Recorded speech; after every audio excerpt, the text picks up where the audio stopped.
నాకు ఇల్లు కిరాయి కట్టడానికి కూడా డబ్బులు లేకుండా లాక్డౌన్ టైంలో ఎలాంటి ఇన్కమ్ సోర్స్ లేదు. ఏదైతే రియల్ ఎస్టేట్లో అమౌంట్ అంతా స్ట్రక్ అయిపోయి అక్కడనే ఉండే.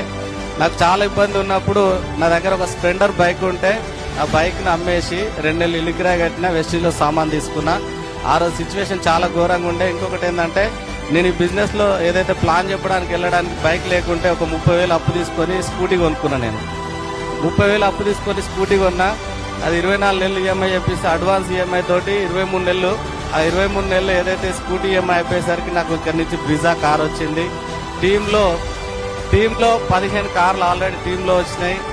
ఈరోజు 3,65,000 నెలకు ఇన్కమ్ సంపాదిస్తున్నా. ఒకప్పుడు 20 నుంచి 30,000 సంపాదించడానికి డే నైట్ రోడ్ల మీద కష్టపడుతుండే క్యాబ్ డ్రైవర్గా. కానీ ఈరోజు ఏదైతే నెలకు 3,65,000 అంటే చాలా హ్యాపీ ఉంది.